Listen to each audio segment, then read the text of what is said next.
A desperate jazz singer takes a last-minute gig to keep the lights on, but one soulful performance catches the eye of a billionaire haunted by his past.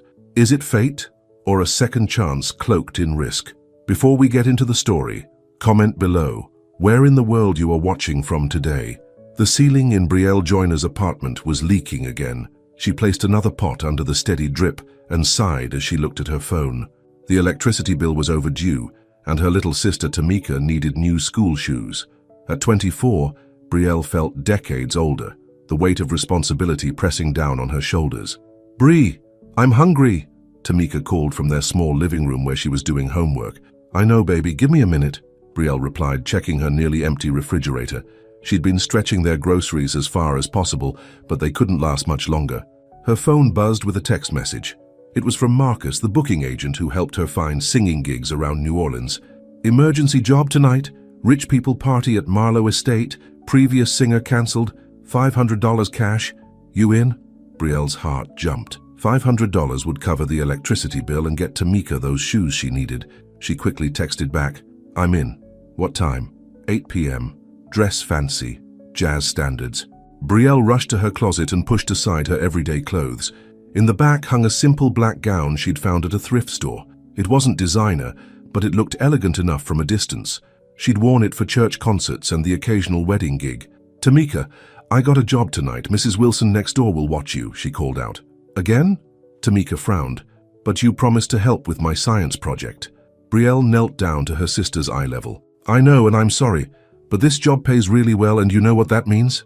"New shoes?" Tamika's eyes lit up. "Exactly." Brielle smiled, though her heart ached. At 12 years old, Tamika deserved so much more than broken promises and hand-me-downs. After a quick dinner of boxed macaroni and cheese, Brielle got ready. She applied her makeup carefully, put on her best pair of earrings, her mother's simple pearl studs, and slipped into the black dress. Looking in the mirror, she tried to see past the exhaustion in her eyes. Tonight, she would pretend to be someone else, someone who belonged among the wealthy and privileged. "You look like a princess," Tamika said from the doorway. Brielle smiled. "I'm just a singer, baby girl, but thank you." After dropping Tamika at Mrs. Wilson's apartment, Brielle caught the streetcar to the Garden District, where the Marlowe Estate stood among other mansions, grand and imposing with its white columns and manicured gardens. At the service entrance, a harried event coordinator greeted her. "You're the replacement? Thank God. The band is already set up. You'll do 2 45-minute sets. Background music, nothing flashy. These people don't really listen anyway." Brielle nodded, swallowing her pride. It wasn't the first time she'd been told her talent was just background noise for the rich. The ballroom was breathtaking, with crystal chandeliers casting a golden glow over marble floors. Men in tailored suits and women dripping in jewels mingled, champagne glasses in hand. Brielle felt painfully out of place as she made her way to the small stage where the band was warming up. "Brielle Joyner," she introduced herself to the pianist, a middle-aged man with kind eyes. "Pete, these are the guys," he nodded toward the bassist and drummer. "We heard you can really sing. What's your repertoire?" "Anything you need," she said confidently. Music was the one thing she never doubted about herself. "Let's start with some Ella, move to Billy, throw in some Sarah Vaughan," Pete suggested, handing her a list. "Follow our lead, we'll follow yours." As the guests continued to arrive, the band began to play. Brielle closed her eyes, took a deep breath, and let the first notes of At Last flow from her lips. Her voice, rich and soulful, carried across the room, but as predicted, few people seemed to notice. They were too busy with their conversations, their networking, their world that was so different from hers, until she opened her eyes and saw him. Standing alone near a pillar, a champagne glass untouched in his hand, was a man unlike anyone else in the room. Tall and lean, with dark hair swept back from a face that could have been carved from stone. He wasn't talking or pretending to listen to someone else. He was completely still, his eyes fixed on Brielle. She faltered for just a moment before regaining her composure. As she moved into the next song, God Bless the Child, she found herself singing directly to this stranger. There was something in his gaze, not the usual appreciation or desire she sometimes saw in men's eyes when she performed, but a recognition that unnerved her. During the break, Pete nudged her. "You've caught someone's attention." Brielle looked over to see the man still watching her. "Who is he?" "You don't know? That's Silas Wren, the streaming guy. Worth billions."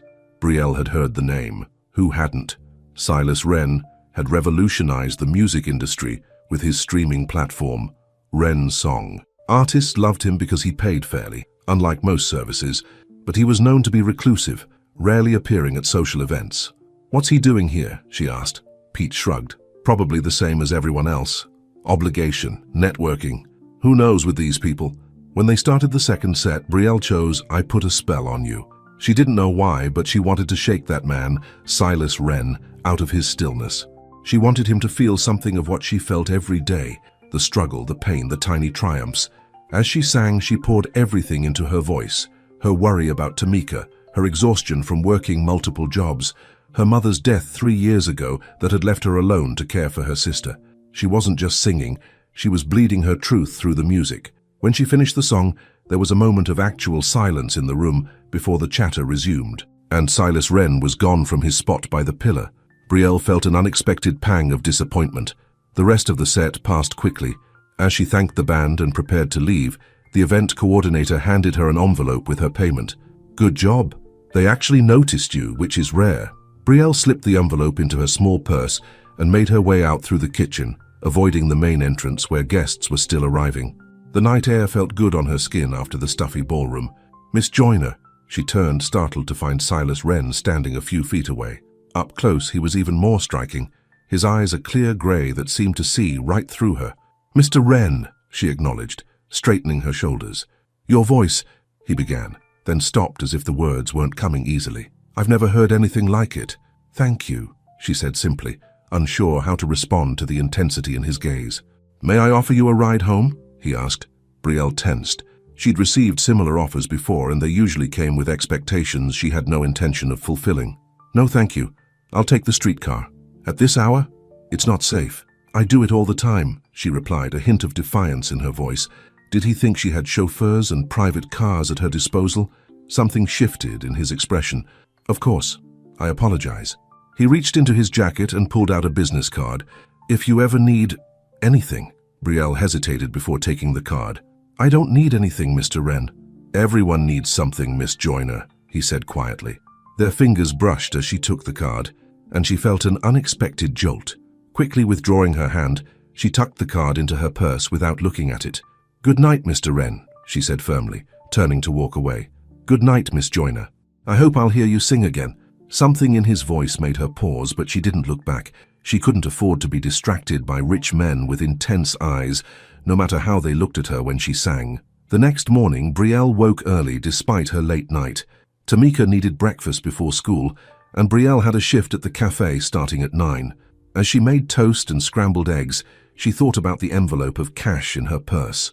She'd pay the electricity bill today and take Tamika shopping for shoes after school. "Did you sing for fancy people last night?" Tamika asked, sliding onto a chair at their small kitchen table.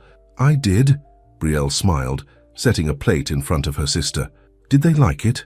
Brielle thought of Silas Wren's face, the way he'd stood so still, listening. "One person did, I think." After dropping Tamika at school, Brielle headed to the cafe. Her boss, Gloria, a no-nonsense woman in her 50s, greeted her with a nod. "You look tired, girl." "Late gig," Brielle explained, tying on her apron. "Singing will break your heart," Gloria warned, not for the first time. "My cousin sang backup for 20 years. All she got was varicose veins and a scrapbook full of might-have-beens." "It pays the bills," Brielle replied, though they both knew it barely did. The morning rush kept her busy, serving coffee and pastries to tourists and locals alike. When it slowed down around 11, Gloria nodded toward the front door. "Delivery for you." Brielle looked up to see a young man holding a bouquet of white lilies. "Brielle Joyner?" he called out. Confused, she approached him. "That's me. These are for you," he said, handing her the flowers and leaving before she could ask who sent them. Gloria raised an eyebrow. "Secret admirer?" Brielle found a small envelope nestled among the lilies. Inside was a handwritten note. "I didn't come to hear music, but I heard you. Please don't vanish." It wasn't signed, but she knew who had sent them. Silas Wren. "They're just from someone who heard me sing," she told Gloria, trying to sound casual. Gloria didn't look convinced. "Men who send flowers usually want something." "I know," Brielle said, but she couldn't help touching the delicate white petals. No one had sent her flowers since her high school boyfriend gave her a single rose on prom night. Throughout her shift, Brielle thought about the note. What did he mean? He heard her. And what did he expect in return? She'd dealt with enough men to know that their attention usually came with strings attached. When she picked up Tamika from school, her sister's face lit up at the sight of the flowers Brielle had brought with her. "Are those for me?" Tamika asked hopefully. "They're for both of us," Brielle smiled. "Let's go get those shoes and then we can put these in water at home." At the shoe store, Tamika tried on several pairs before settling on purple sneakers with silver stars. They were more expensive than Brielle had planned, but the joy on her sister's face was worth it. "Can I wear them now?" Tamika asked eagerly. "Of course, baby." As they walked home, Tamika skipping ahead in her new shoes, Brielle felt a moment of pure happiness. This was what mattered, taking care of her sister, making sure she had what she needed. Not rich men with intense eyes who sent flowers, but when they reached their apartment building, the happiness faded. A notice was taped to their door. Brielle pulled it down quickly before Tamika could see it, but she already knew what it was. Another warning about the late rent. They had 3 days before eviction proceedings would begin. $500 wasn't enough after all. It never was. That night, after Tamika was asleep, Brielle sat at their small kitchen table and counted out their money. Even with the gig payment, they were still short on rent. She could ask for extra shifts at the cafe, maybe find another singing job for the weekend. Almost without thinking, she reached into her purse and pulled out Silas Wren's business card. It was simple, elegant, with just his name and a phone number. No title, no company logo. She wouldn't call. She didn't need a rich man's help or pity, but she kept the card on the table as she made a list of places to call tomorrow, places that might need a singer on short notice. The next day was Friday, and Brielle had lined up a late-night gig at a jazz club in the French Quarter. It didn't pay nearly as well as the Marlowe estate job, but it was something. She was arranging for Mrs. Wilson to watch Tamika again when her phone rang with an unknown number. "Hello?" she answered cautiously. "Miss Joyner, this is Silas Wren." Brielle's heart skipped. "How did you get my number?" "From the event coordinator at the Marlowe estate. I hope you don't mind." She did mind. She minded very much that he thought he could just call her like they knew each other. "What do you want, Mr. Wren?" There was a pause. "I'd like to talk to you about your music." "I don't have music, I just sing." "Then about your voice, your gift." Brielle almost laughed. "My gift doesn't pay the rent, Mr. Wren. Perhaps I could help with that." And there it was. The offer she'd been expecting, the rich man thinking he could buy what he wanted. "I'm not for sale," she said coldly. "That's not what I meant," he said quickly. "I run a music streaming service. I work with artists. I'd like to discuss professional opportunities." Brielle hesitated. Was he serious? "I don't record music. I just sing at events." "Maybe you should. Record, I mean." His voice was quiet but intense. "Your voice deserves to be heard by more than party guests who aren't really listening." She thought about the eviction notice, about Tamika's school fees coming due next month, about the leaking ceiling. "What exactly are you proposing? Dinner? A conversation? Nothing more?" Brielle closed her eyes. She didn't trust him, didn't trust any man who could send expensive flowers on a whim. But if there was even a chance he was serious about professional opportunities. "When?" she asked finally. "Tomorrow night? I could pick you up at 7. "No," she said firmly. "I'll meet you somewhere." She wasn't about to let him know where she lived. "The garden room at the Hotel Monteleone," he suggested. Brielle knew the place, an upscale restaurant she'd never be able to afford on her own. "Fine, 7 o'clock." After hanging up, she wondered if she'd made a mistake, but she couldn't afford to turn down potential opportunities, not with the eviction threat hanging over them. She didn't tell Tamika about the dinner. Instead, she asked Mrs. Wilson if Tamika could sleep over at her apartment. "Hot date?" Mrs. Wilson asked with a knowing smile. "Business meeting," Brielle corrected her. "About my singing."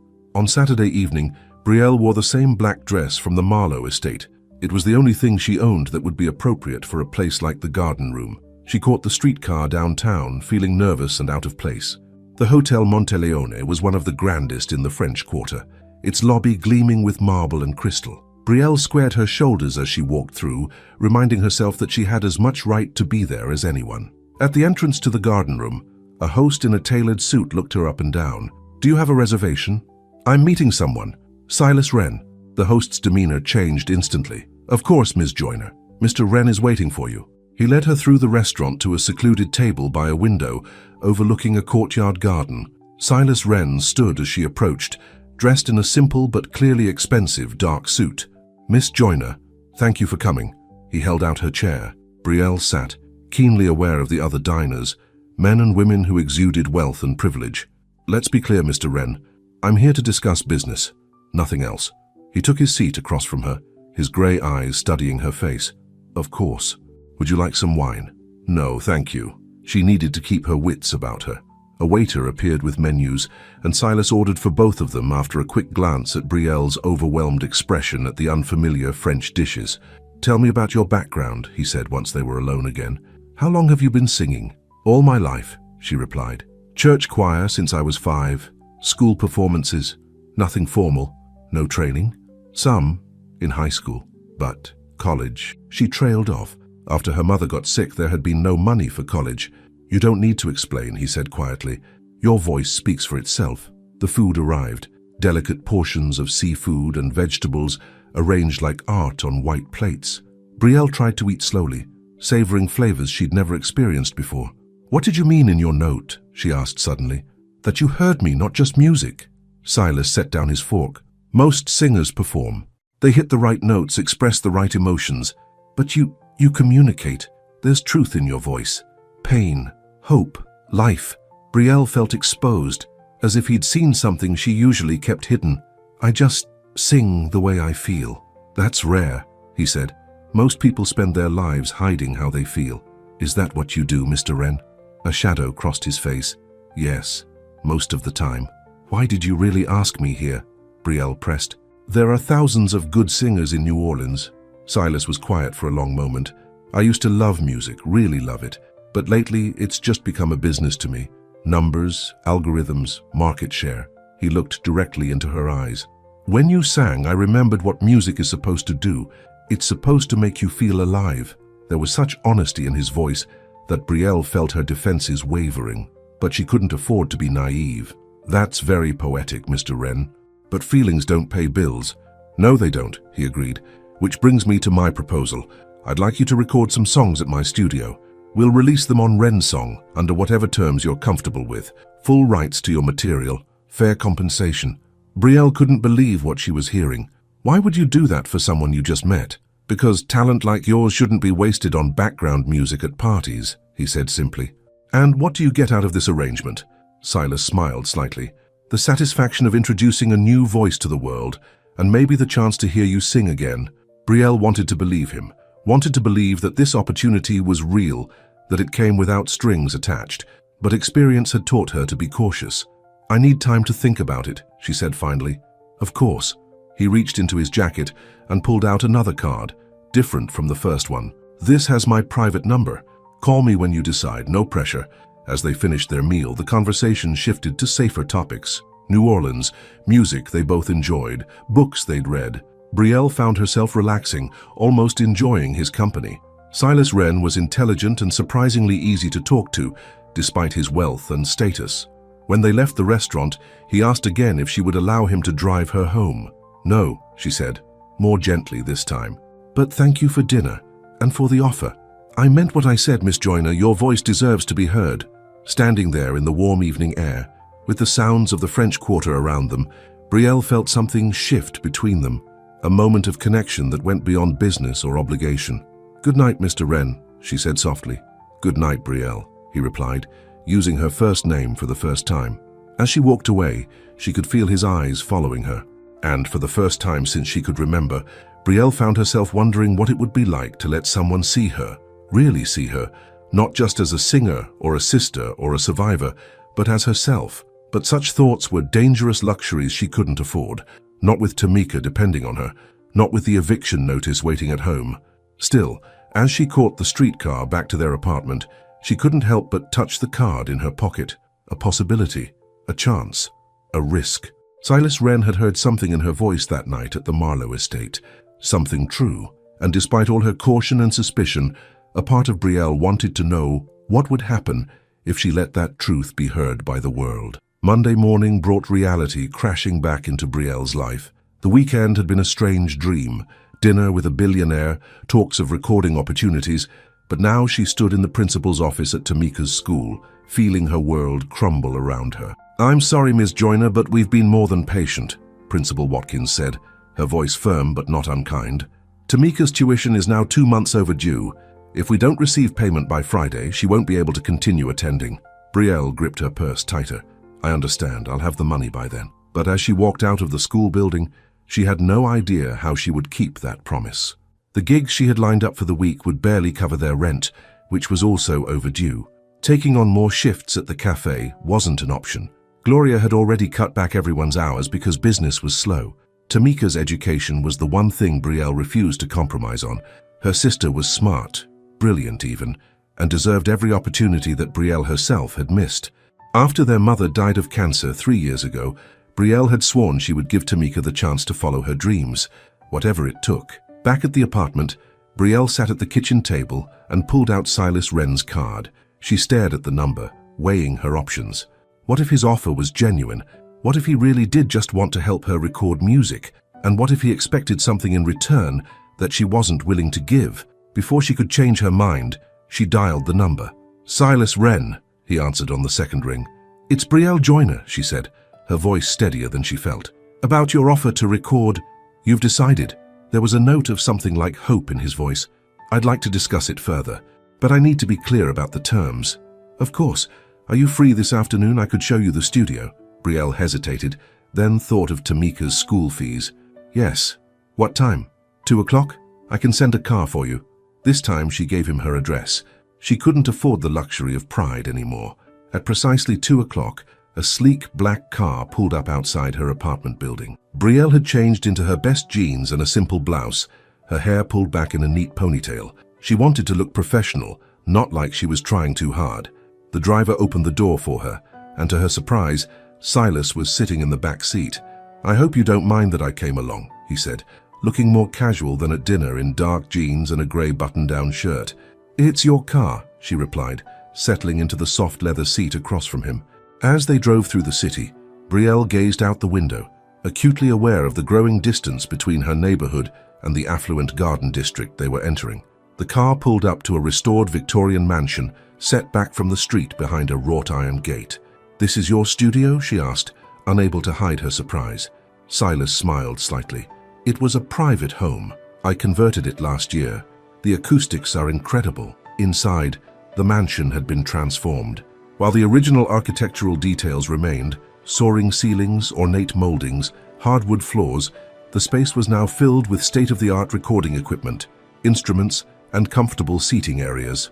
This is the main studio, Silas explained, leading her into what must have once been a grand parlor. There are smaller recording booths upstairs, and the engineers work from that room. He pointed to a glass-walled space where a young woman with bright blue hair waved at them. It's amazing, Brielle admitted, running her fingers lightly over a baby grand piano in the corner. Do you play? Silas asked. She shook her head. I always wanted to learn, but... She trailed off, not wanting to talk about money again. Try it, he encouraged.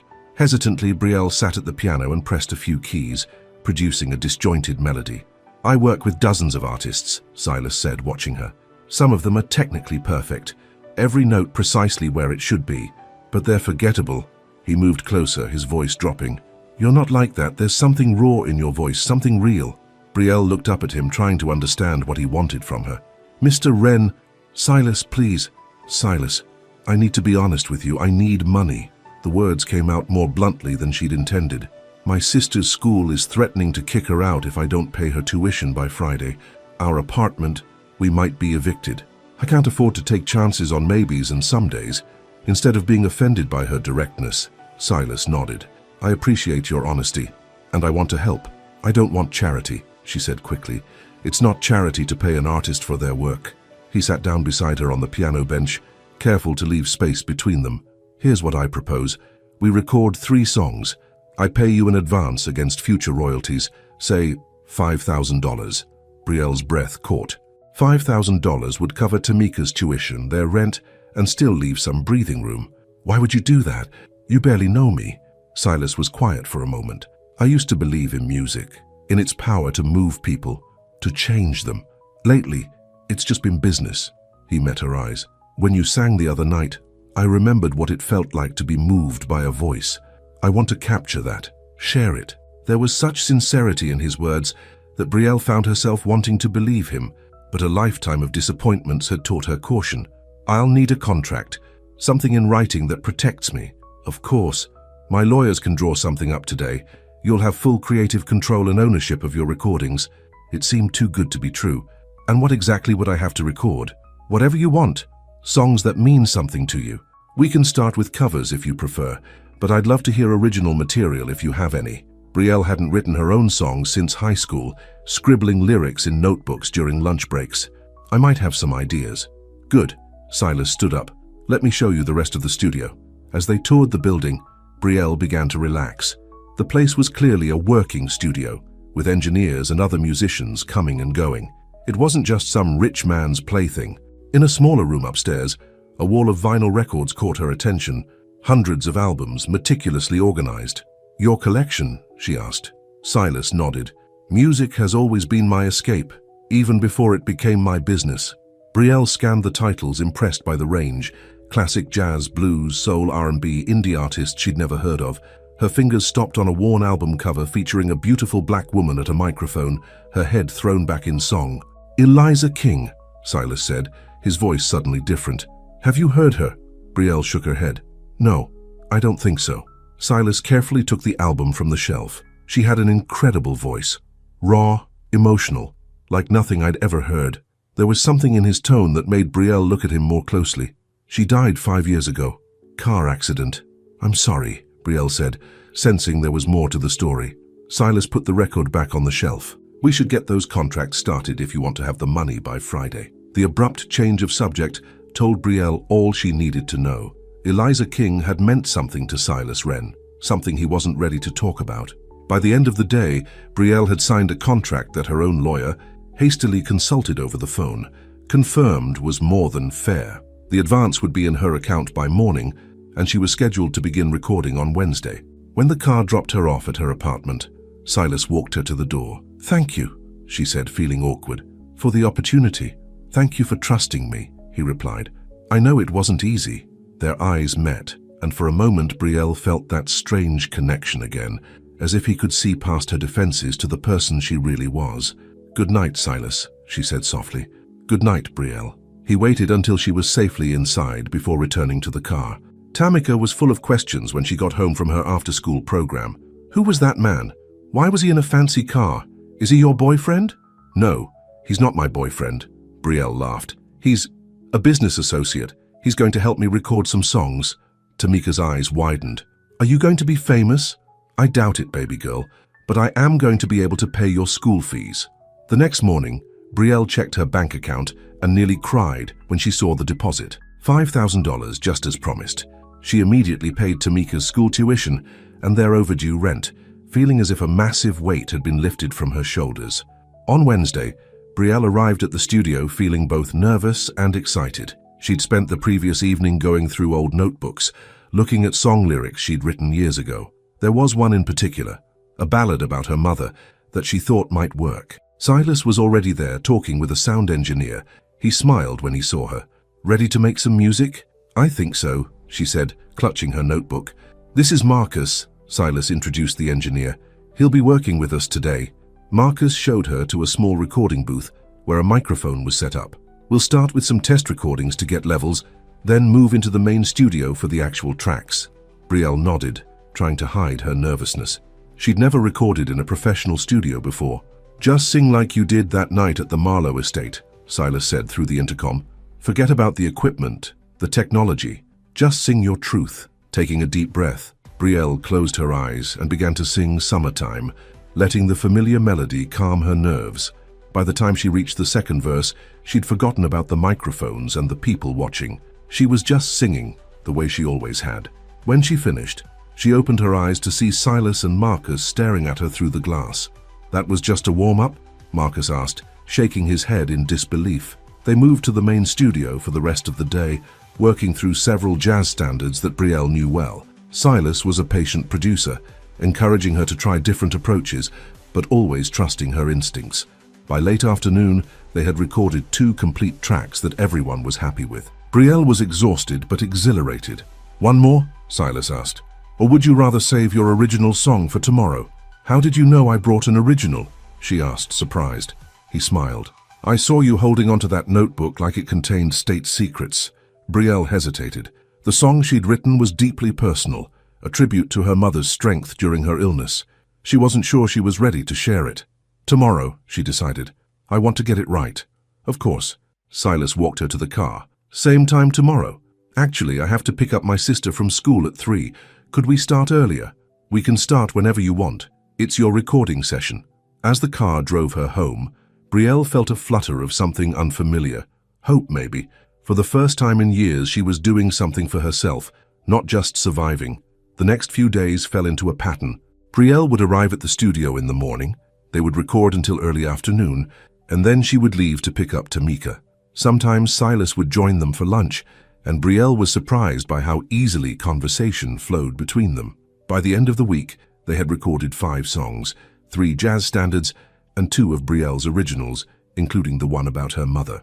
That one had been the hardest to record, her voice breaking with emotion several times before she got through it.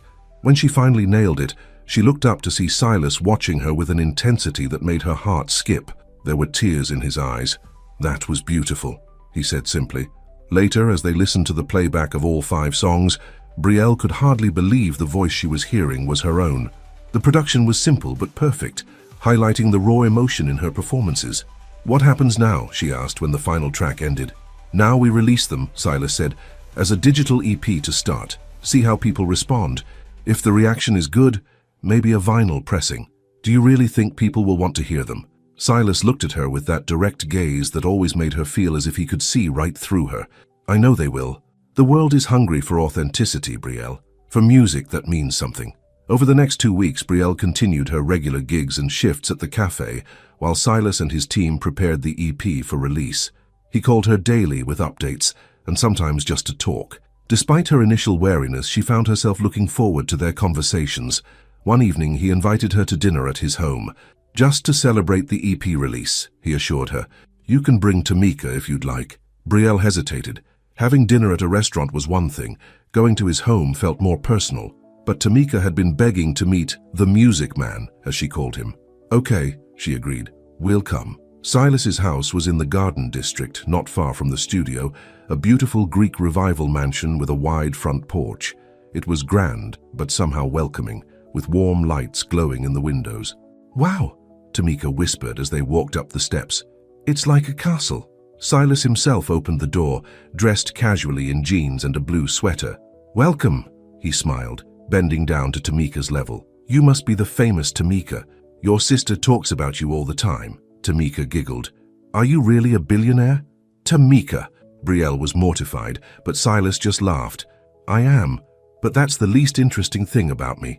Would you like to see my music room? I have a piano that plays by itself." Tamika's eyes widened.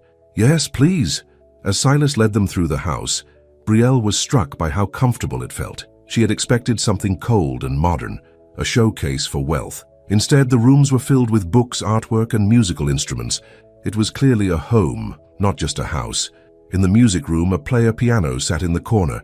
Silas showed Tamika how it worked, and soon she was delightedly watching the keys move on their own, playing a ragtime tune. "She loves music too," Brielle said, watching her sister. "Like her big sister." Silas smiled. "She has your spirit. She's smarter than I ever was. She deserves every chance to succeed." Silas looked at her thoughtfully. "That's why you work so hard. For her. She's all I have," Brielle said simply. Dinner was served in a cozy dining room, the table set with fine china, but the atmosphere relaxed. Silas had arranged for all of Tamika's favorite foods, fried chicken, mac and cheese, and chocolate cake for dessert. "Did Brie tell you what I like?" Tamika asked, impressed. "I may have done some research," Silas winked. After dinner, while Tamika explored the extensive library with Silas's housekeeper, Mrs. Bennett, Silas led Brielle out to a small rooftop garden. The night was warm, stars twinkling above the city lights. "I have something for you," he said, handing her a small package. Inside was a flash drive. "What's this?" "Your EP. Brielle Joyner, unfiltered. It goes live on Rensong tomorrow." Brielle turned the flash drive over in her hands. "I can't believe this is really happening." "Believe it," Silas said softly. "Your voice deserves to be heard, Brielle." She looked up at him, suddenly aware of how close they were standing. "Thank you. For everything." Something shifted in his expression, a vulnerability she hadn't seen before. "I should be thanking you. Your music. It reminded me of things I'd forgotten." "Like what?" she asked, her voice barely above a whisper. "That some things are worth the risk of getting hurt again." The air between them seemed charged with unspoken feelings. For a moment, Brielle thought he might kiss her, and more surprisingly, she realized she wanted him to. But then the moment passed, as Mrs. Bennett called out that Tamika had fallen asleep on the library sofa. "I should get her home," Brielle said, stepping back. Silas nodded. "Of course, I'll have my driver take you." As they carried a sleepy Tamika to the car, Brielle felt a strange mix of relief and disappointment. Whatever was happening between her and Silas, it was complicated by their different worlds, their different lives, and she couldn't afford complications, not when Tamika depended on her. The next morning, Brielle woke to her phone buzzing with notifications. The EP had been released at midnight, and already people were reacting. Her social media accounts, previously used mostly to announce gigs, were suddenly flooded with messages. "Your voice is incredible. Where have you been hiding? This is the most honest music I've heard in years." Stunned, Brielle sat on the edge of her bed, scrolling through the comments. This couldn't be real. Things like this didn't happen to people like her. Her phone rang. It was Silas. "Have you seen the numbers?" he asked without preamble, his voice excited. 5,000 streams in the first 6 hours. That's unheard of for a new artist." "I don't understand," Brielle said, still in shock. "How are people even finding it?" Ren's song featured it on their front page, and I may have sent it to a few influencers I know. But Brielle, this is all about your voice. People are connecting with it. Throughout the day, the stream count continued to climb. By evening, it had reached 20,000. Silas called again, this time with even bigger news. "Marlo Hayes wants to feature you on her radio show tomorrow. It's the biggest music program in the South." "Tomorrow?" Brielle panicked. "I can't. I have work, and Tamika, I'll handle everything," Silas assured her. "This is a huge opportunity, Brielle. Marlo doesn't feature just anyone." The next morning found Brielle sitting in a radio studio, headphones on, heart pounding as Marlo Hayes, a legend in the music industry, introduced her EP. "I've been doing this show for 20 years, Marlo said on air, "and it's rare that I hear something that stops me in my tracks." But Brielle Joyner's voice did exactly that. There's a rawness, a truth in these recordings that you just don't hear anymore. When they played Mother's Hands, the song Brielle had written about her mom, Marlo had tears in her eyes. "Tell me about this song," she asked when it ended. Brielle took a deep breath. "I wrote it for my mother. She died of cancer 3 years ago. She was the strongest person I've ever known, even at the end. You can hear that love in every note," Marlo said. "And that's what makes these recordings so special. They're not perfect, they're real." After the show, Marlo took Brielle aside. "Silas Ren doesn't usually get involved with new artists personally. He must see something special in you." Brielle didn't know how to respond. "We're just working together." Marlo raised an eyebrow. "Honey, I've known Silas for years, since before he became Silas Ren Tech Billionaire. He used to be a musician himself, did you know that?" Brielle shook her head, surprised. "He was good too. Not great, but good. Then he turned to the business side of things, built Ren's song from nothing." Marlo looked at her thoughtfully. "He hasn't been personally involved in a recording project since Eliza died." "Eliza?" Brielle's heart skipped. "Eliza King." They were engaged. The accident happened 2 weeks before the wedding. Marlo's eyes softened. It nearly destroyed him. He threw himself into work, built an empire, but something in him shut down.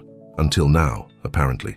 As Silas's driver took her home, Brielle's mind was racing. Silas had been engaged to Eliza King, the woman whose record she'd noticed in his collection, the singer who had died. Suddenly, his interest in her voice took on new meaning. Was she just a replacement, a reminder of what he'd lost? The thought hurt more than it should have, given how little time she'd known him.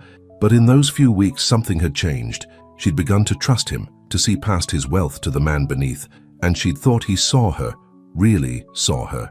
When she got home, there was a message from Silas asking how the interview went.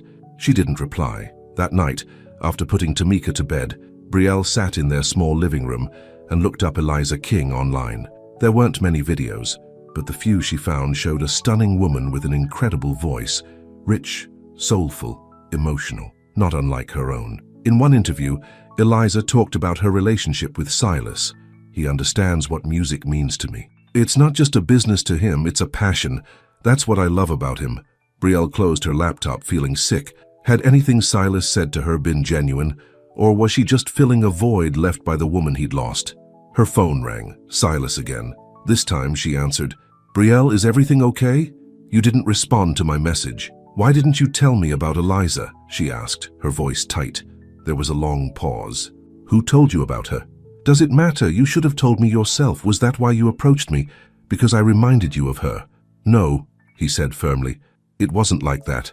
"Then what was it like? Because from where I'm standing, it seems like you've been using me as some kind of substitute. Can we talk about this in person?" he asked. "Please. I don't think that's a good idea right now. Brielle, listen to me. Yes, there are similarities between your voice and Eliza's. That's what caught my attention initially. But what made me want to work with you, to know you, that had nothing to do with her." She wanted to believe him, but the hurt was too fresh, the suspicion too strong. "I need some time to think.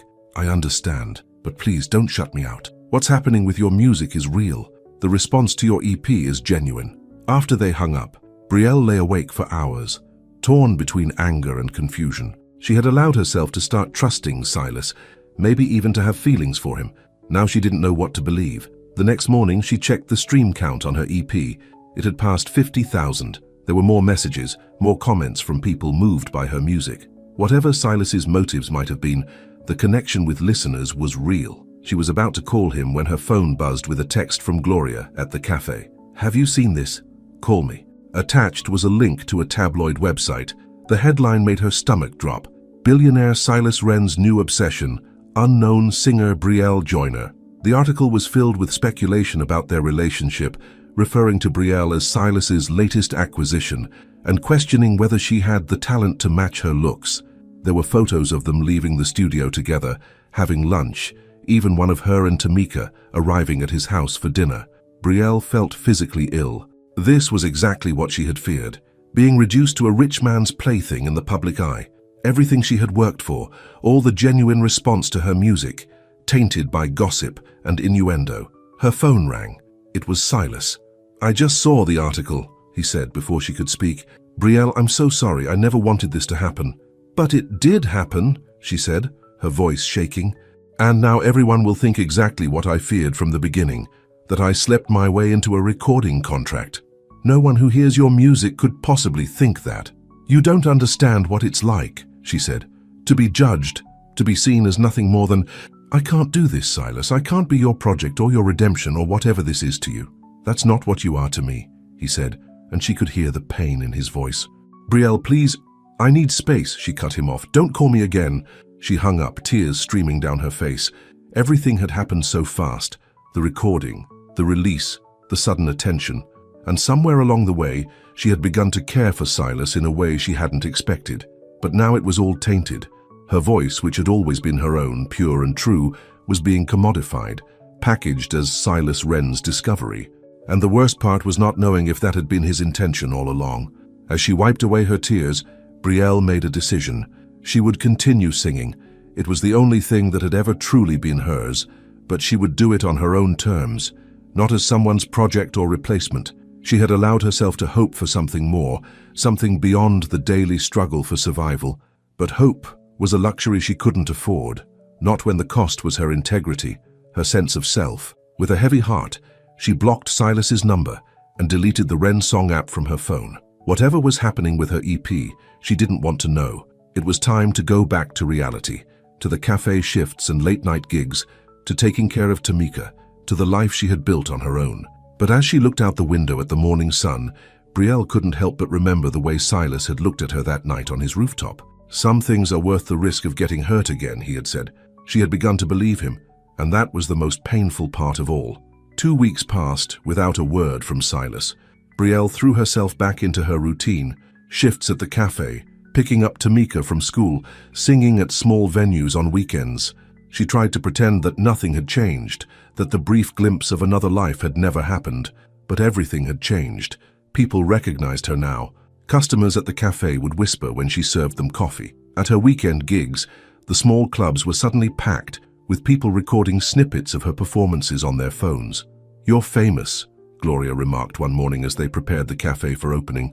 "I heard your song on the radio yesterday." Brielle stiffened. "Which one?" "The one about your mama." "Mother's hands." Made me cry, girl. Gloria looked at her curiously. Why aren't you happier about this? Isn't this what you wanted? I don't know what I want anymore, Brielle admitted. The bell above the door jingled and they both looked up. A tall woman in an expensive suit entered, her eyes scanning the cafe before landing on Brielle. Ms. Joyner, I'm Vanessa Clark from Atlantic Records. She extended a business card. Do you have a moment to talk? Gloria nudged Brielle. Go on, I'll cover for you. In a corner booth, Vanessa got straight to the point. Your EP is generating serious buzz. We'd like to offer you a recording contract with Atlantic. Full album, promotional tour, the works. Brielle stared at her, stunned. But I already recorded with Ren Song. A 5-song EP. We're talking about a major label deal. Vanessa leaned forward. Between us, there's a reason most artists don't stay with Ren Song. It's a good platform for exposure, but for a career, you need a real label. I don't understand. Why would you want me? Vanessa smiled. Because you have what can't be manufactured. Authenticity. Your voice makes people feel something real. That's rare these days. It was everything Brielle had ever dreamed of, a real recording contract, a chance at a career in music. But all she could think about was Silas, and how this would feel like a betrayal. Can I think about it? She asked. Of course, but don't think too long. Opportunities like this don't come around every day. Vanessa stood to leave. And Ms. Joyner? Whatever your relationship with Silas Wren, don't let it limit your potential. After Vanessa left, Brielle's head was spinning. A real contract. A tour, everything she'd fantasized about on those late nights when Tamika was asleep, and she allowed herself to dream. But what about Tamika? A tour would mean leaving her behind, something Brielle had sworn she would never do. And what about Silas? Despite everything, she couldn't ignore the ache she felt when she thought of him. That evening, as she walked home with Tamika, a familiar black car pulled up beside them. The window rolled down to reveal not Silas, but a woman with sharp features and calculating eyes. Ms. Joyner, I'm Catherine Wren, Silas's sister. Brielle tensed. What do you want? A conversation. Please get in. Whatever you have to say, you can say it here. Catherine sighed. Very well. I'll be direct. My brother is making a mistake with you, and I'd like to correct it before it goes any further. Tamika looked up at Brielle, confused. Who is she? No one important, Brielle said, tightening her grip on her sister's hand. Let's go. Wait, Catherine called. I'm prepared to offer you $100,000 to sign over rights to your recordings and walk away from Silas. Brielle stopped cold. Excuse me? He's not thinking clearly. He's letting emotions cloud his judgment. It's affecting the company, his focus. Catherine pulled an envelope from her purse. This is a check and a release form. Sign it and you can disappear. Do whatever you want with your life, just without my brother in it. Anger surged through Brielle. Do you think I'm with your brother for his money? Aren't all women like you? Women like me? Brielle's voice rose. You don't know anything about me. I know you came from nothing. I know you have a sister to support. I know opportunities must be few and far between. Catherine's voice was cold. Take the money, Ms. Joyner. It's more than fair. Brielle took a step closer to the car. I'm not with your brother at all, as it happens. We worked together briefly, nothing more. But if I were with him, it wouldn't be for his money. And there isn't enough money in the world to make me sign away my music. She looked straight into Catherine's eyes. Now leave us alone. She turned away, guiding Tamika down the street. Behind them, the car window rolled up, and the vehicle pulled away from the curb. Was that really Mr. Silas's sister? Tamika asked, wide-eyed. Yes, baby, but she's nothing like him. Is Mr. Silas your boyfriend? Tamika persisted. Brielle sighed. No, he's just someone I used to know. That night, after Tamika was asleep, Brielle finally allowed herself to do what she'd been avoiding for 2 weeks. She looked up her EP online. The numbers were staggering. Over 500,000 streams, thousands of comments. And her original song, Mother's Hands, had been added to several influential playlists.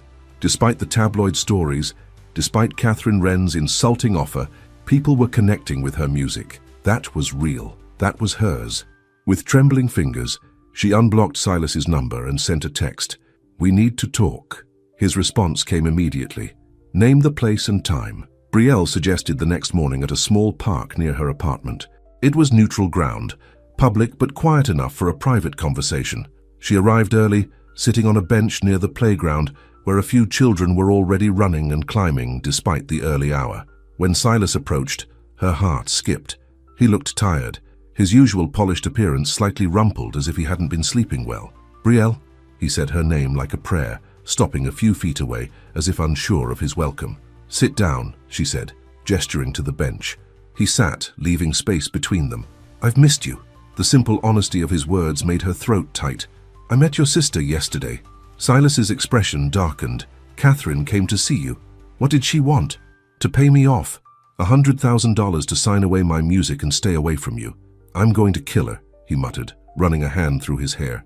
"Brielle, I had no idea, I swear. I believe you." And she did. Whatever else might be true, she knew Silas would never have approved such a scheme. "She seems to think I'm after your money. Catherine sees threats everywhere. It's why she's so good at business and so bad at relationships." He hesitated. "What did you tell her?" "That I wouldn't sign away my music for any amount of money, and that we weren't together anyway." Pain flashed across his face. "Is that still true? That we're not together?" Brielle looked down at her hands. "I don't know what we are, Silas. I don't know if I can trust what I feel around you. Because of Eliza." "Yes." She finally voiced the fear that had been haunting her. "Am I just a replacement? Someone whose voice reminds you of what you lost?" Silas was quiet for a long moment. "When Eliza died, something in me died too. I stopped listening to music for pleasure. I stopped feeling anything, really. I built Rensong because it was what she would have wanted, but it became just business to me." He looked at Brielle, his eyes intense. "And then I heard you sing. Yes, there was something in your voice that reminded me of her, that raw emotion, that truth. But Brielle, what I feel for you, it's not about replacing her. It's about finding something I never thought I'd feel again." "And what's that?" "Hope." The word hung between them. "You don't just remind me of Eliza. You remind me of what it feels like to be alive, to care about something, someone more than success or money or power." Brielle wanted to believe him, but there was still too much unsaid. "Atlantic Records offered me a contract yesterday." Surprise and hurt crossed his face. "Are you going to take it?" "I don't know. They're offering things you can't. A full album, a tour. I could match that offer." She shook her head. "That's not the point. I need to know that whatever I decide, it's because it's right for me and Tamika, not because of whatever is happening between us." Silas nodded slowly. "I understand.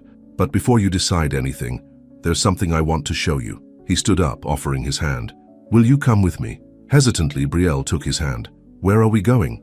"To the studio. There's something you need to hear." The studio was quiet when they arrived, no engineers or other artists around. Silas led her to the main recording room and gestured for her to sit. "After you blocked my number, I couldn't sleep, couldn't eat, couldn't focus on work." He moved to the sound console. "So, I did the only thing that made sense. I recorded this." He pressed a button and music filled the room, a simple piano melody that was somehow both melancholy and hopeful, and then Silas's voice joined in, rich and surprisingly powerful, singing words that made Brielle's heart ache. It was a song about losing your way and finding it again through someone else's eyes, about second chances and the courage to take them, about hearing someone's voice and remembering how to listen with your heart. When it ended, there were tears on Brielle's cheeks. "You wrote that?" Silas nodded. "For you, not for Eliza. For you, Brielle. I didn't know you could sing like that. I haven't, not since before Eliza died." He moved closer, kneeling in front of her. "I'm not asking you to stay with Rensong if Atlantic's offer is better for your career. I'm not asking you to be with me if that's not what you want. I'm just asking you to believe that what I feel for you is real. It's not about the past. It's about now, about the future." Brielle looked into his eyes and saw the truth there, the vulnerability, the hope, the fear of rejection. This wasn't the billionaire businessman or the grieving fiancé. This was just Silas, a man asking for a chance. "I'm scared," she admitted. "Not just of being hurt, but of hurting Tamika. She's my responsibility. I can't make decisions based just on what I want." "I know, and I admire that about you, your devotion to her." Silas took her hands in his. "Whatever you decide about your career, about us, I want to help create a space where you can sing on your terms, not as my project, not as Atlantic's new star, but as Brielle Joyner, the woman whose voice made me remember what matters." Something shifted inside Brielle, a wall crumbling. She had spent so long being strong, carrying everything alone, that the idea of sharing that burden was both terrifying and tempting. "I need time," she said finally, "to think, to figure out what's best for Tamika and me. Take all the time you need, Silas said, squeezing her hands gently. I'll be here. As they left the studio, Brielle felt lighter somehow, as if a weight had been lifted. Nothing was resolved, not really, but at least now the questions were in the open. Silas walked her to his car. Can I drive you home? Actually, I'd like to walk. Clear my head. He nodded, understanding. Brielle, thank you for listening, for giving me a chance to explain. She looked up at him, this man who had upended her life in so many ways. Thank you for the song. No one's ever written one for me before. As she walked home, Brielle's mind was a whirlwind of thoughts and feelings. Silas's song had touched her deeply, not just because of the words or the melody, but because of what it represented, his willingness to be vulnerable, to open himself up again after so much loss.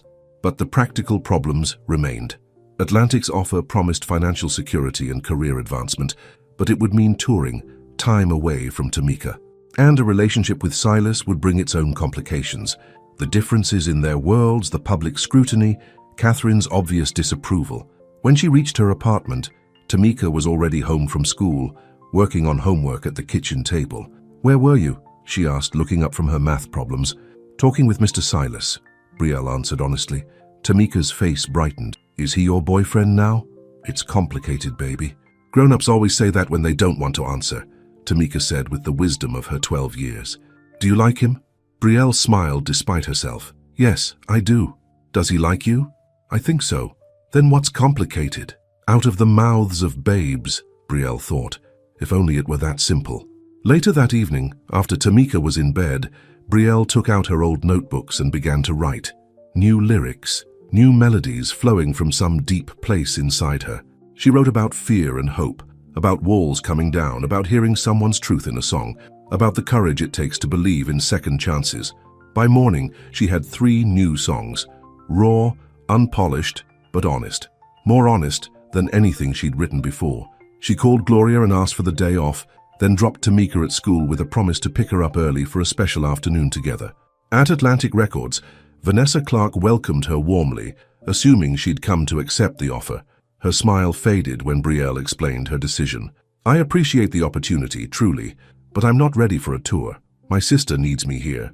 We could work around that, Vanessa insisted. Limited appearances, weekend shows. Brielle shook her head. It's not just that. I need to make music my way, on my terms, without pressure to be something I'm not. This is about Silas Wren, isn't it? Vanessa's voice cooled. You're making a mistake, Ms. Joyner. Wrensong is a platform, not a label. They can't offer you what we can. Maybe not, but they're offering me what I need right now. Creative control, time with my sister, a chance to find my voice without rushing. Brielle stood to leave. Thank you for your interest. Maybe someday our paths will cross again. As she left the Atlantic offices, Brielle felt a strange mix of terror and exhilaration. Had she just turned down the opportunity of a lifetime? Or had she saved herself from a path that would have taken her away from what mattered most? Her next stop was the Wrensong studio, but Silas wasn't there. Marcus, the sound engineer, told her he was at a board meeting at the company headquarters. Can I use the studio for a few hours? She asked. I have some new songs I want to record, just rough demos. Marcus looked surprised but pleased. Of course, I'll set you up in Studio B. For the next 3 hours, Brielle lost herself in the music, recording the songs she'd written overnight. No production tricks, no fancy arrangements, just her voice, a piano, and the truth of what she was feeling. When she finished, she asked Marcus for a copy on a flash drive. Are these for the next EP? He asked as he transferred the files. I'm not sure yet. They're just for me right now. And maybe for Silas, she thought, but didn't say. She picked up Tamika early from school as promised, and they spent the afternoon at the zoo, laughing at the monkeys and sharing cotton candy. It was the kind of simple pleasure they'd rarely been able to afford before, and Brielle savored every moment of her sister's delight. Are we rich now? Tamika asked as they watched the elephants. Because of your singing? Brielle smiled. Not rich, baby, but we're okay. We don't have to worry so much anymore. Good, because I like it when you're not worried. You smile more. Children saw everything, Brielle thought, even the things you tried to hide from them. That evening, she made a decision. She texted Silas. Can you come over tomorrow night?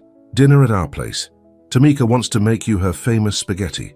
His response was immediate and enthusiastic. I'd love that. What time? Brielle looked around their small apartment.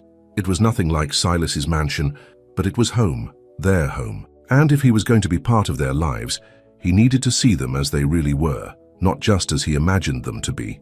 The next day, Brielle cleaned the apartment, while Tamika insisted on making homemade garlic bread to go with her famous spaghetti, which was really just pasta with sauce from a jar, but Brielle wasn't about to correct her. "Is Mr. Silas really coming to our house?" Tamika asked for the third time, vibrating with excitement. "Yes, baby. And it's very important that we just be ourselves, okay? No showing off, no pretending to be something we're not. But can I show him my science project? The one that got an A?" Brielle laughed. "Of course you can." At precisely 7 o'clock, there was a knock at the door. Tamika raced to answer it before Brielle could stop her. "Mr. Silas," she exclaimed, "you came." Silas stood in the doorway, looking more casual than Brielle had ever seen him, in jeans and a simple button-down shirt. In his hands were a bouquet of flowers, not expensive lilies this time, but cheerful sunflowers, and a wrapped package. "Of course I came," he smiled at Tamika. "I heard you make the best spaghetti in New Orleans." Tamika giggled. "It's from a jar, but I made the garlic bread myself." "Then I can't wait to try it." Silas looked past her to Brielle, his eyes softening. "Hi." "Hi," she said, feeling suddenly shy. "Come in." Their apartment must have seemed tiny and shabby compared to what he was used to, but Silas showed no sign of discomfort as he handed the flowers to Brielle. "These are for you," he said, then gave the package to Tamika. "And this is for you." Tamika tore open the wrapping to reveal a book about space exploration. "Wow, thank you. How did you know I love space?" "A little bird told me." Silas winked at Brielle. Dinner was a relaxed affair, with Tamika dominating the conversation, telling Silas about school, her friends, and her dream of becoming an astronaut someday. Silas listened with genuine interest, asking questions that made her beam with pride. "You'd need to study hard," he told her. "Math, science, engineering, but I have no doubt you could do it.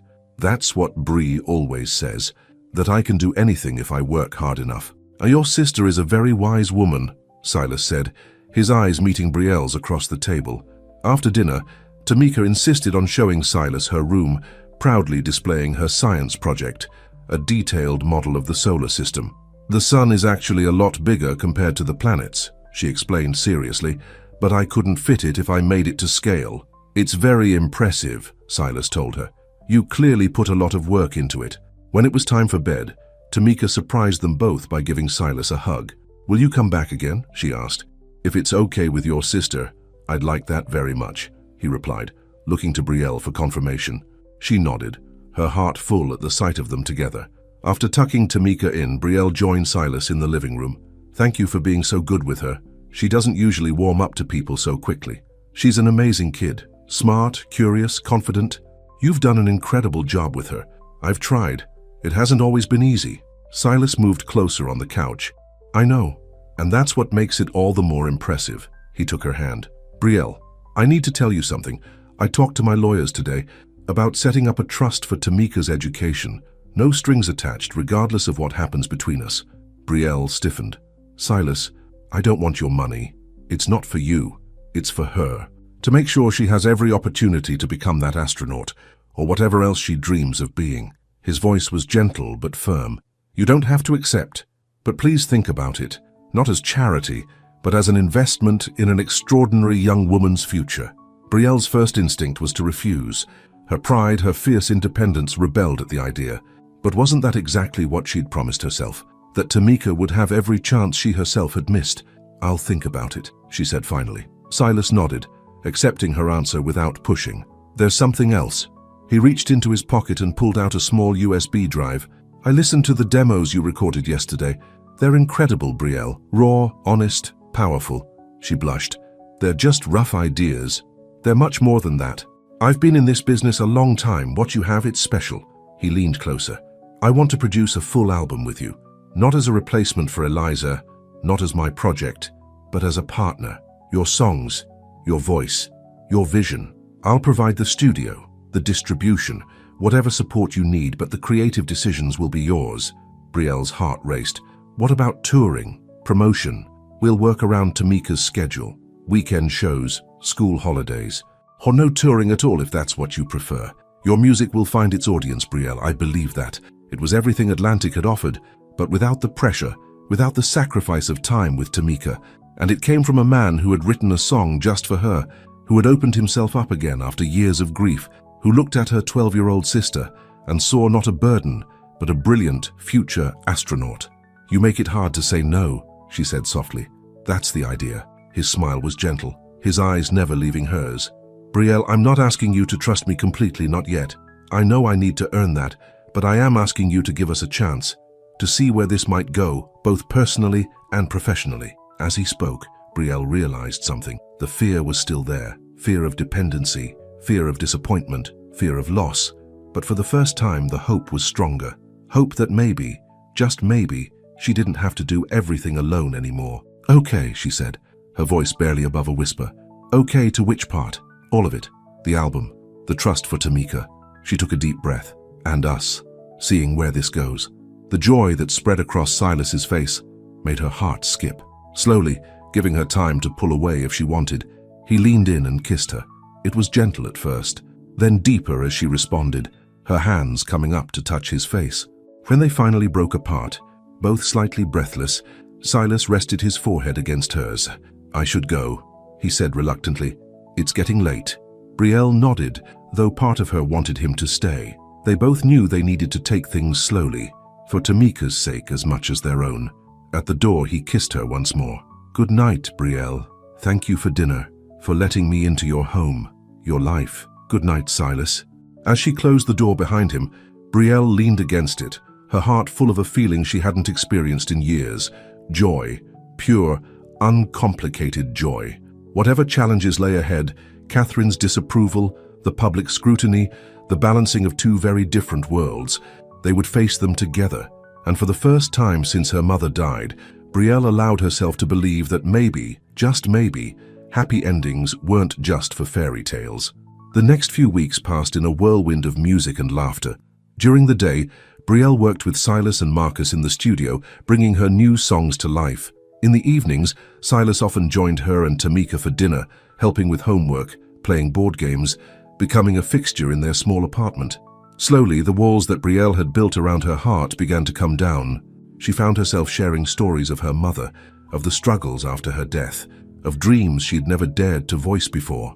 And Silas listened, really listened, in a way no one had in years. He shared, too, about his own family, his complicated relationship with Catherine, the grief that had nearly destroyed him after Eliza's death, about how music had been his salvation and then his prison, until Brielle's voice had set him free again. One evening, as they sat on the small balcony of her apartment, while Tamika did homework inside, Silas took her hand. "I have something to ask you," he said, his voice unusually serious. Brielle's heart skipped. "What is it?" "The album is almost finished. I'd like to arrange a small showcase, just a few dozen people, industry professionals, some press, a chance for them to hear the music as it's meant to be heard, live and intimate." It wasn't what she'd expected him to say, and relief mixed with disappointment. "When?" "2 weeks from now, at the Maple Leaf Bar. Small venue, great acoustics. What do you think?" The idea of performing her original songs in front of industry people was terrifying. These weren't covers at corporate events or standards at jazz clubs. These were pieces of her soul, set to music. "I don't know, Silas. That's so soon." "You're ready, Brielle. The album is beautiful. Your voice has never been stronger." He squeezed her hand. "But if you're not comfortable, we can wait." She took a deep breath. "No, you're right. It's time to stop hiding." The preparation for the showcase consumed the next 2 weeks. Rehearsals with the band Silas had assembled, finalizing the set list, choosing what to wear. Through it all, Silas was her rock, encouraging without pushing, supporting without taking over. Catherine called once, asking to meet. Brielle agreed, bracing herself for another confrontation. But to her surprise, Silas's sister was almost conciliatory. "I misjudged you," Catherine admitted over coffee. "Silas hasn't been this focused, this alive in years. Whatever you're doing, it's good for him." And she added reluctantly, "Your music is exceptional. The album is the best thing Ren Song has produced in a long time." Coming from Catherine, it was high praise indeed. The night of the showcase arrived, cool and clear. The Maple Leaf Bar, normally casual and relaxed, had been transformed. Small candles flickered on tables, creating an intimate atmosphere. A grand piano stood on the small stage, along with microphones for the backing musicians. Backstage, Brielle peeked through the curtain. The place was packed, just as Silas had promised. Industry executives, music critics, even a few celebrities sat expectantly, cocktails in hand. Panic fluttered in her chest. "I can't do this," she whispered. Silas appeared beside her, calm and steady. "Yes, you can. They're just people, Brielle. And once you start singing, they'll disappear. It'll just be you and the music. Promise?" He kissed her gently. "Promise." From the side of the stage, Tamika gave her a thumbs up. She was sitting with Mrs. Wilson, special guests of honor, at a table near the front. Taking a deep breath, Brielle stepped onto the stage. The lights were warm on her skin, the microphone cool in her hand. She looked out at the sea of expectant faces and felt her heart racing, and then she began to sing. The first notes were shaky, but as the melody took hold, her voice gained strength. She sang about her mother's hands, strong even in illness, about nights spent wondering how to keep going when hope seemed lost, about finding unexpected light in the darkness. Song after song, she poured her heart out, each one more powerful than the last. The audience was silent, captivated. Even the bartenders had stopped to listen.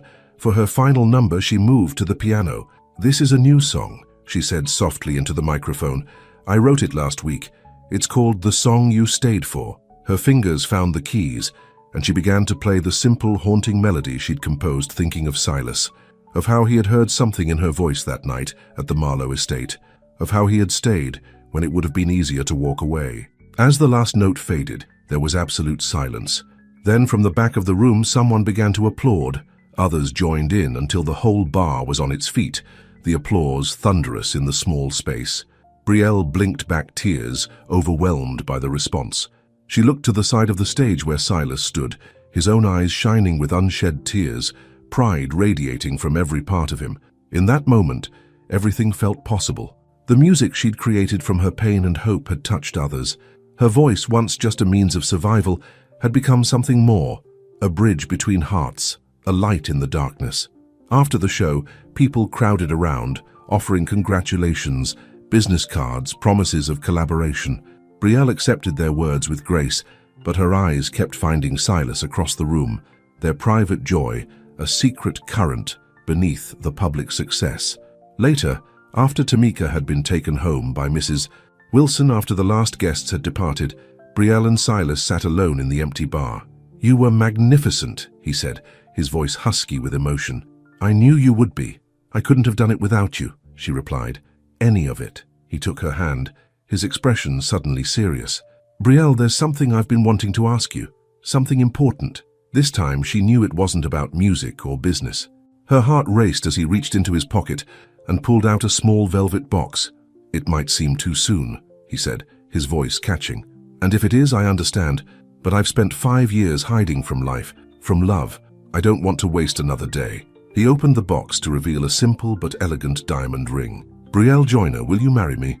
The world seemed to stop. Through the window she could see the stars over New Orleans, the same stars that had witnessed her struggles, her fears, her small triumphs, stars that now seemed to shine with new possibility. "Silas," she began, her voice trembling. But before she could answer, the door to the bar burst open. A frantic-looking Mrs. Wilson stood there, her face pale. "Brielle, it's Tamika. She's in the hospital. There was an accident. The cab we were in." The world tilted. The ring, the proposal, everything vanished as terror gripped Brielle's heart. "What hospital?" Silas demanded, already pulling out his phone. "Tulane Medical Center," Mrs. Wilson said, tears streaming down her face. "I'm so sorry, Brielle. The car came out of nowhere." Brielle couldn't breathe, couldn't think. Tamika, her baby sister, the one person who had been her constant, her reason for everything. "My car's outside," Silas said, his arm strong around her waist as her knees threatened to give way. "We'll be there in 10 minutes. As they raced through the night streets of New Orleans, Brielle clutched Silas's hand like a lifeline. The triumph of the showcase, the joy of the proposal, all forgotten in the face of this new terror. "She has to be okay," she whispered, a prayer more than a statement. "She has to be." Silas held her close, his own face tight with worry.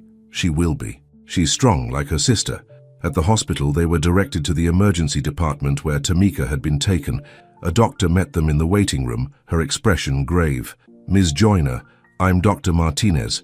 Your sister is stable, but she has a concussion and a broken arm. We're keeping her overnight for observation just to be safe. Can I see her? Brielle asked, her voice trembling. Of course, she's been asking for you. This way. Silas squeezed her hand. I'll wait here. She needs her sister now. Brielle followed the doctor down a sterile hallway, her heart pounding.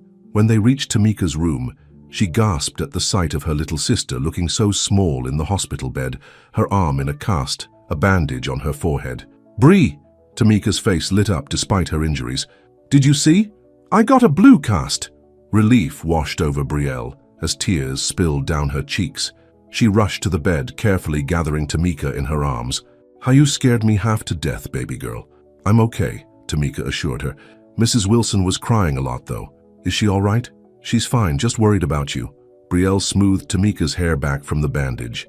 What happened? We were in the taxi and then there was a big crash. The airbags went off. Tamika looked up at her sister. Is Mr. Silas here too? He's in the waiting room. He drove me here. Can he come in? I want to show him my cast. Brielle nodded, sending a quick text to Silas. He appeared moments later, his face relaxing with relief when he saw Tamika alert and talking. Hey, astronaut, he said gently. That's quite an adventure you had tonight. Look at my cast, Tamika said proudly. The doctor said people can sign it. I'd be honored to be the first, Silas replied, producing a pen from his pocket. As he carefully wrote a message on Tamika's cast, Brielle watched them together, her sister and the man who had changed both their lives in such a short time. The fear of losing Tamika had clarified everything. Life was too short, too precious to waste on doubts and fears. When the nurse came to check Tamika's vitals, Brielle and Silas stepped into the hallway. Thank you, she said softly, for being here, for everything. Silas took her hands in his. There's nowhere else I would be. Brielle took a deep breath. About what you asked earlier before we were interrupted. His eyes searched her face. You don't have to answer now. It was too soon. I know that. No, she said firmly. It wasn't too soon. At least not for how I feel. She squeezed his hands. My answer is yes, Silas. Yes, I'll marry you. Joy blazed across his face as he pulled her into his arms, holding her tight as if afraid she might disappear. I love you, Brielle Joyner, he whispered against her hair. I love you too, she replied, the words coming easily now, all doubts washed away by the night's fear and relief. When they returned to Tamika's room, hand in hand, her sister took one look at their faces and grinned. Did Mr. Silas ask you to marry him? She asked bluntly. Brielle's jaw dropped. How did you? He asked my permission last week, Tamika said proudly. I said yes, but only if he promised to help me build a rocket someday. Silas laughed. And I intend to keep that promise. As Tamika chatted excitedly about being a flower girl, Brielle felt a peace she hadn't known in years settle over her. The road ahead wouldn't be easy. There would be adjustments, compromises, Catherine's lingering disapproval to contend with. But for the first time, she wasn't facing it alone. She had Tamika, her brilliant, resilient sister. And now she had Silas, a man who had heard her when no one else was listening, a man who had stayed when it would have been easier to walk away. 6 months after the showcase at the Maple Leaf Bar, Brielle's album Unfiltered was climbing the charts, defying industry expectations. No major label marketing campaign, no nationwide tour, just word of mouth and the undeniable power of her voice spreading through social media and streaming platforms. The morning sun streamed through the windows of Silas's Garden District home, now their home, as Brielle sipped coffee at the kitchen island. Tamika was in the backyard with her science tutor, building a model rocket as part of her accelerated program at her new school. Have you seen the latest numbers? Silas asked, coming into the kitchen with his tablet. His hair was still damp from the shower, and he wore the relaxed expression that had become his normal look these past months. I'm trying not to obsess, Brielle replied, though she couldn't help smiling at his enthusiasm. Number 7 on the Billboard chart. For an independent release, that's unheard of. He kissed her forehead. You're changing the game, Brielle. She leaned into him, still amazed at how natural it felt to be here, in this life that had once seemed so far beyond her reach. We're changing it together. Their engagement had made headlines, of course. Billionaire tech mogul to wed unknown singer had been the most common headline, though a few more thoughtful pieces had focused on the music rather than the relationship. Catherine had eventually come around, especially after hearing the full album. It's a solid business decision, she'd admitted grudgingly. Her talent is undeniable, and, she'd added, looking directly at Brielle, my brother is happier than I've seen him in years. The wedding was planned for next spring. a small ceremony in the garden behind the house. Nothing lavish or showy, just family and close friends.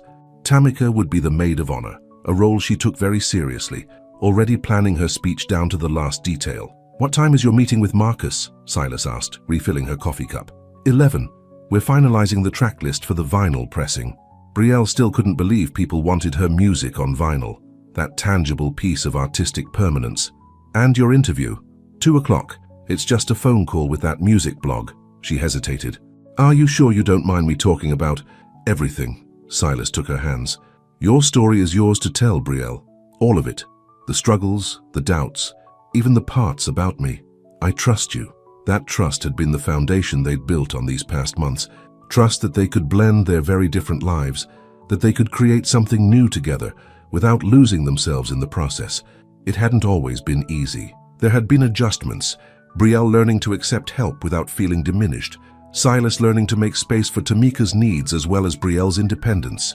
There had been arguments, misunderstandings, moments of doubt, but through it all, there had been music. Music as a bridge, as a healing force, as the common language they shared even when words failed them.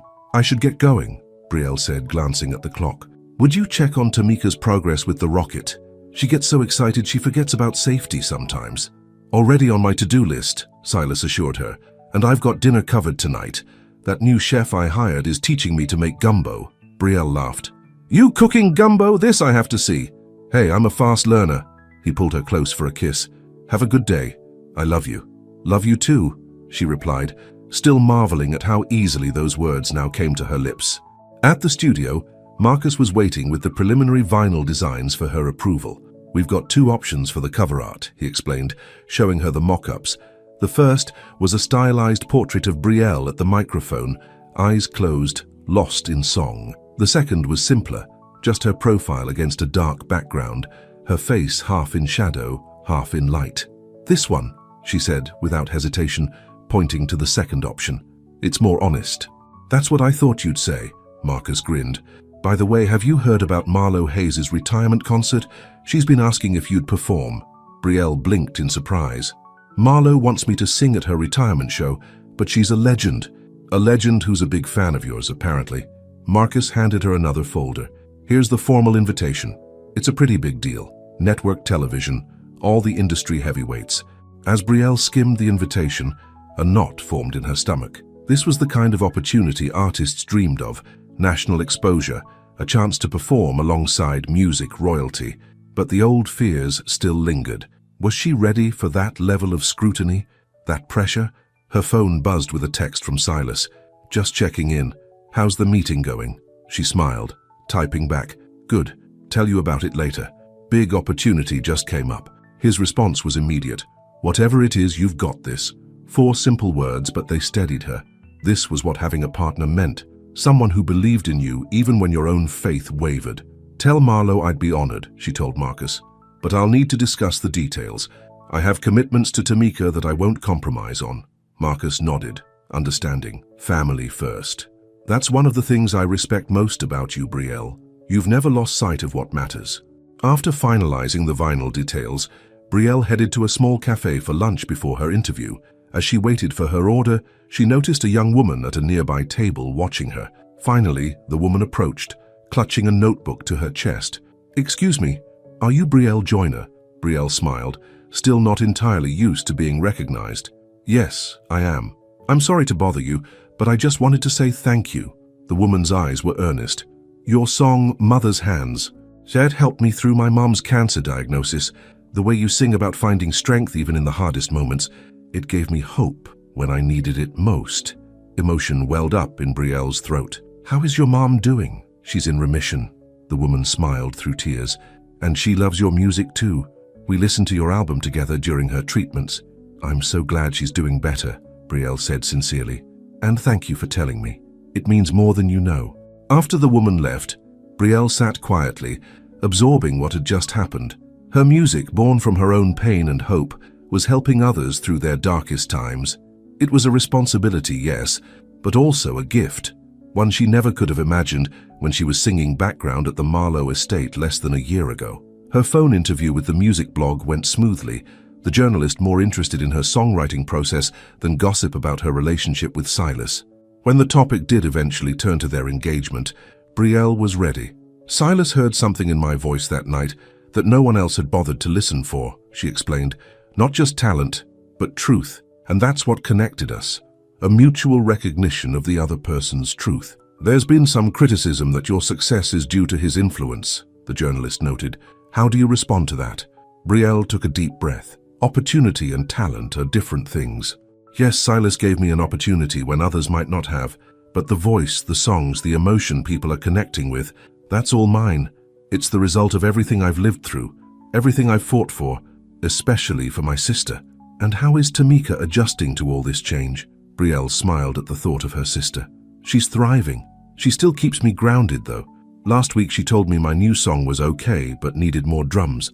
After the interview, Brielle had one more stop before heading home. She drove to a small cemetery on the outskirts of the city, a bunch of sunflowers in the passenger seat beside her. At a simple headstone marked, "Eliza King, beloved daughter, friend and voice." Brielle laid the flowers and stood quietly for a moment. "I'm not here to replace you," she said softly to the air, "but I promise to take care of him, to help him remember how to listen with his heart, the way you taught him." It had been her idea to visit Eliza's grave, to acknowledge the woman who had been such an important part of Silas's life. He had offered to come with her, but Brielle had wanted to do this alone, a private moment of respect and gratitude. As she drove home, she felt a sense of peace. The past and present were no longer in conflict. They were simply different chapters of the same ongoing story. When she pulled into the driveway, Tamika came running out to meet her, waving a piece of paper excitedly. "I got accepted to the summer science program," she exclaimed, thrusting the letter at Brielle. "The one at NASA. They only take 20 kids from the whole country." Brielle hugged her sister tight, pride swelling in her chest. "That's amazing, baby girl. I knew you could do it." Silas appeared in the doorway, his face as proud as if Tamika were his own sister. In many ways, she had become family to him too these past months. "We're celebrating with ice cream before dinner," he announced. "Chef's orders." Later, after Tamika had gone to bed, exhausted from excitement, Brielle and Silas sat on the rooftop garden where he had first tried to propose. The night was warm, stars twinkling above the city lights. "I visited Eliza's grave today," she said quietly. Silas took her hand, his eyes soft with understanding. "Thank you for that. It means a lot." "I needed to do it. For all of us." She leaned against his shoulder. "Marlo Hayes invited me to perform at her retirement concert. It's going to be televised nationally." "Brielle, that's incredible." He turned to face her. "Are you going to do it?" "I think so. If we can work around Tamika's schedule." She looked up at him. "It's a little terrifying, to be honest." "The best things usually are." He stroked her cheek. "You know, when I first heard you sing at the Marlowe estate, I never imagined where it would lead. I just knew I couldn't let you walk away without at least trying to hear that voice again. And now you're stuck with it for good," she teased. "Luckiest man alive," he murmured, kissing her softly. As they sat together under the stars, Brielle thought about the journey that had brought them here. From a desperate gig in a borrowed dress to a chart-climbing album. From suspicion and wariness to trust and love. From surviving alone to building a future together. 3 weeks later, Brielle stood backstage at the Grand Ole Opry, where Marlo Hayes' retirement concert was being held.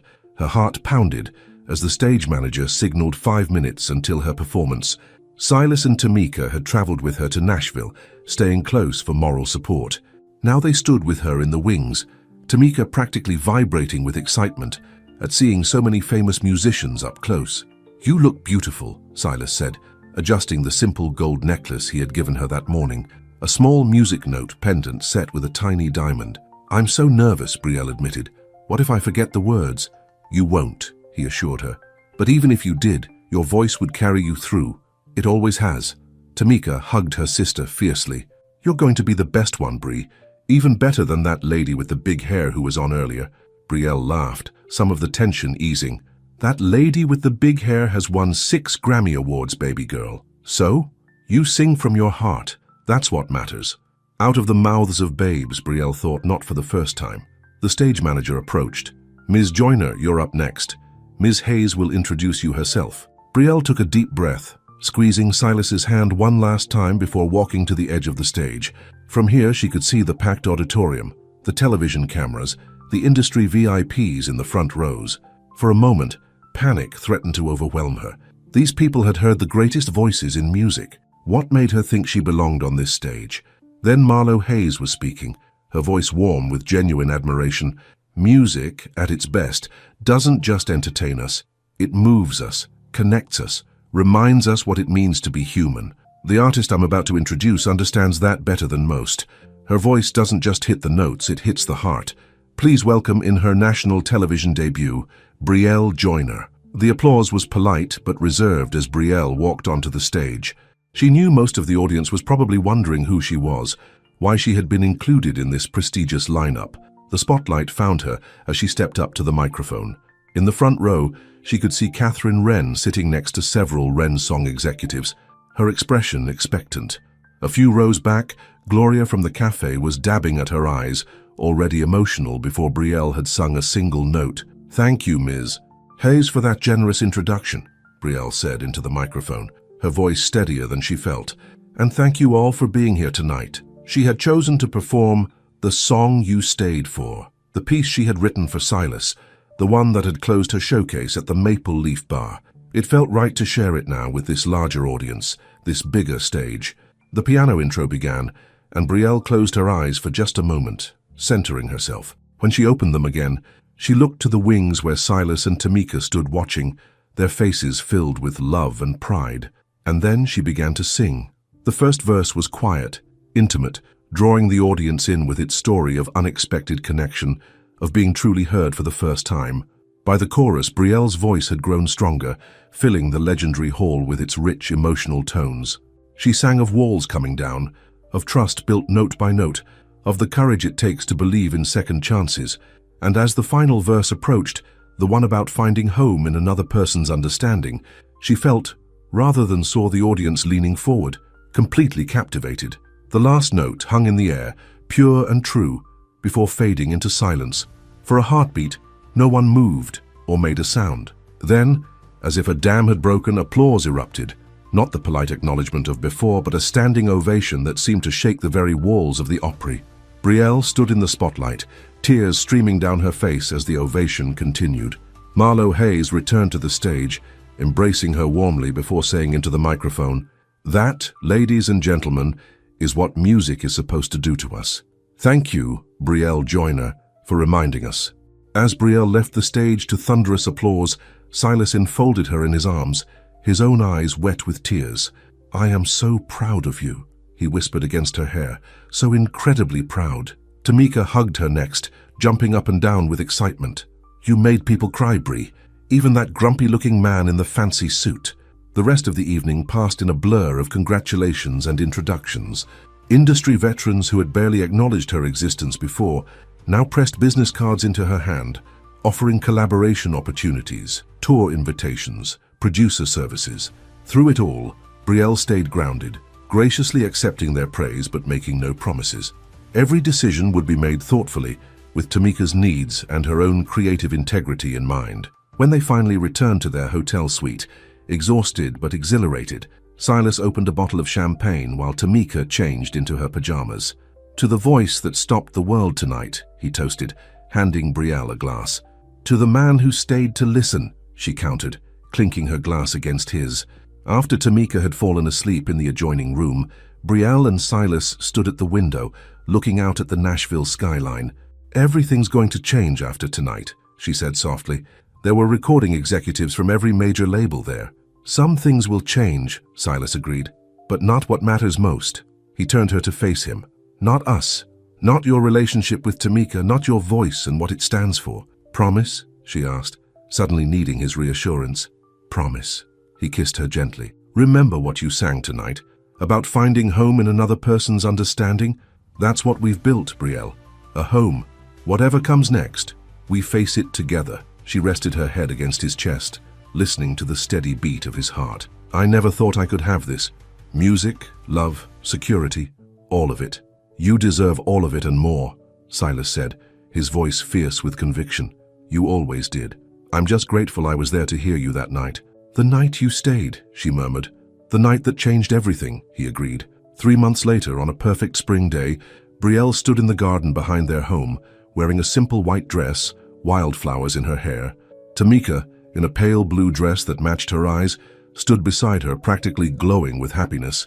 A string quartet played softly as guests found their seats, a small gathering of close friends and family. Gloria from the cafe sat in the front row, dabbing at her eyes already. Mrs. Wilson was there too, beaming with pride. Even Catherine Wren looked genuinely happy, seated beside Marcus and the other Wren Song staff, who had become like family. When the music changed, Brielle took a deep breath and began to walk down the flower-lined path. At the end stood Silas, his eyes never leaving hers as she approached. Beside him was a small table holding a vinyl record, the first pressing of Brielle Joyner Unfiltered, with her profile on the cover, half in shadow, half in light. It had been Silas's suggestion to include it in the ceremony, a symbol of the music that had brought them together. As Brielle reached him, taking his outstretched hands, she thought about the journey that had led them here. From that night at the Marlowe estate, when she had sung in a borrowed dress, desperate for a few $100s, to this moment of perfect joy. The officiant smiled at them both before addressing the gathered guests. We are here today to celebrate not just the union of Brielle and Silas, but the remarkable journey that brought them together, a journey of music and hope, of second chances and new beginnings. Brielle and Silas had written their own vows, simple and heartfelt. When it was her turn to speak, Brielle looked into his eyes and felt all nervousness fall away. Silas, before I met you, I was surviving, not living, singing to pay bills, not because it brought me joy. Her voice was steady, clear. You heard something in me that night that I had almost forgotten was there.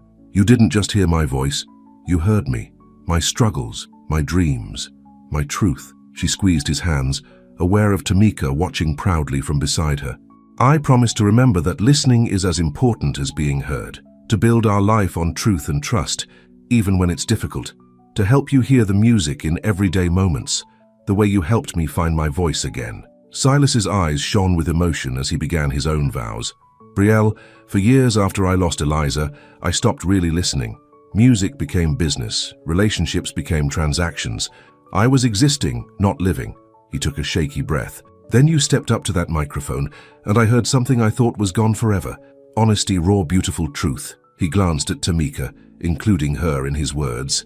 I promise to always listen with my heart, not just my ears, to support your dreams without trying to shape them, to give you roots and wings, both of you, and to stay through whatever comes, because the song we're creating together is the most beautiful one I've ever heard. As they exchanged rings, a soft breeze stirred the garden, carrying the scent of jasmine and the distant sounds of New Orleans. It seemed to Brielle that in that moment, everything had come full circle, the struggles and doubts transformed into something precious and lasting.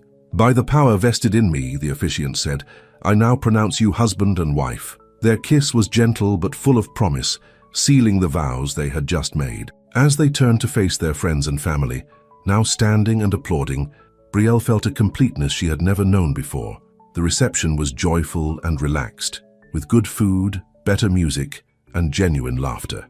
As the evening progressed, Silas took Brielle's hand and led her to a quiet corner of the garden. I have something for you, he said, producing a small package wrapped in silver paper. Inside was a vinyl record, not her album, but something else. The cover showed a simple title, The Song I Stayed For, Silas Wren. You recorded it? She asked, touched beyond words. Just one copy, just for you. He looked suddenly shy. I'll never be the singer you are, but I wanted you to have this. Something that's just ours, not for the world to hear. Tears filled Brielle's eyes as she hugged him tight. It's perfect. Thank you. As they rejoined the party, Tamika ran up to them, her face alight with excitement. Brie, they want you to sing. Everyone's asking. Brielle looked at Silas, who nodded encouragingly. Go on. Your audience awaits. The guests gathered around as Brielle took her place beside the quartet. Without any accompaniment, she began to sing, not one of her recorded songs, but an old spiritual her mother had taught her, a song about faith and perseverance, about finding light in the darkness. Her voice rose clear and strong in the evening air, carrying across the garden and beyond, into the heart of the city that had shaped her. As the final notes faded, she found Silas's eyes in the crowd, saw the love and pride shining there, and knew with absolute certainty that this moment, this life, this love, was what she had been singing for all along, not just to survive, but to truly live. The night continued with dancing and celebration, but for Brielle the most perfect moment came much later, After the guests had departed, she, Silas, and Tamika sat on the rooftop garden, still in their wedding clothes, looking up at the stars over New Orleans. "Are we a real family now?" Tamika asked, her head resting on Brielle's shoulder. "We always were," Brielle answered, reaching for Silas's hand. "But yes, officially now." "Good," Tamika yawned, "because I already told everyone at school that Silas is my brother-in-law." Silas laughed, pulling them both closer. "And I told everyone at work that I have the two most brilliant women in New Orleans as my family." As Tamika dozed off, Brielle and Silas remained, watching the stars and holding each other close. "Happy?" he asked softly. "More than I ever thought possible," she replied. In the distance, the sounds of the city created their own kind of music, jazz from the French Quarter, boat horns from the Mississippi, the rhythm of life continuing its eternal dance. But here, in this moment, there was a different song playing, one of family and hope, of dreams realized and promises kept, the song he had stayed for, the song they would sing together, day by day, note by note, for all the years to come. The end.